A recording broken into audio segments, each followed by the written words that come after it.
എനിക്ക് ചൂട് സഹിക്കാനാകില്ലടാ, അതുകൊണ്ടാണ് ഞാൻ തണുപ്പുള്ള ഇടങ്ങൾ നോക്കുന്നത്. പിന്നെ നിന്റെ വീടിനടുത്ത് ഒളിക്കാൻ സ്ഥലമുണ്ടെങ്കിൽ ഞാൻ അവിടെ വരും. എന്റെ കയ്യിന്ന് കടിമേടിച്ചിട്ട് കിടന്ന് മോങ്ങാതെ സിമ്പിളായിട്ട് ചില കാര്യങ്ങൾ ചെയ്താൽ ഞാൻ വരില്ല. വീടിന് ചുറ്റും ഉണങ്ങിയ ഇലകളും ചവറുകളും പഴയ സാധനങ്ങളും കൂട്ടിവെക്കല്ലേ, അതൊക്കെ എനിക്ക് ഒളിക്കാൻ പറ്റിയ സൂപ്പർ സ്ഥലമാണ്. ചുറ്റുപാട് വൃത്തിയാക്കിയാൽ ഞാൻ ആ ഏരിയയിൽ തന്നെ വരില്ല. മതിലിനടുത്തും കിണറിനടുത്തും ബാത്റൂമിന്റെ പുറകിലും പുല്ല് വളർത്തിവെച്ചാൽ അതെനിക്ക് പെർഫെക്റ്റ് ഹൈഡിംഗ് സ്പോട്ടാണ്. പുല്ല് വെട്ടി നിലം കാണുന്ന പോലെ വൃത്തിയാക്കണം. വിറക്, ഇഷ്ടിക, ടൈൽ, ചകിരിച്ചാക്ക് എന്നിവ നിലത്ത് വെച്ചാൽ ഞാൻ അതിനുള്ളിൽ കയറി ഒളിക്കും. ഇവയെല്ലാം നിലത്തുനിന്ന് ഉയർത്തി നീറ്റായി വെക്കണം. ഭക്ഷണാവശിഷ്ടം, മാലിന്യം, ധാന്യം, പെറ്റ് ഫുഡ് തുറന്നുവെച്ചാൽ ആദ്യം എലി വരും. എലി വന്നാൽ പിന്നെ ഞാൻ ഫോളോ ചെയ്യും. ഭക്ഷണവും മാലിന്യവും എപ്പോഴും അടച്ചു സൂക്ഷിക്കണം.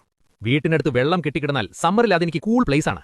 ഈർപ്പമുള്ള പുല്ലും ചെറിയ കുളവും നനഞ്ഞ കോണുകളും ഒഴിവാക്കണം. വെള്ളം കളഞ്ഞ സ്ഥലം ഡ്രൈ ആക്കി വെക്കണം.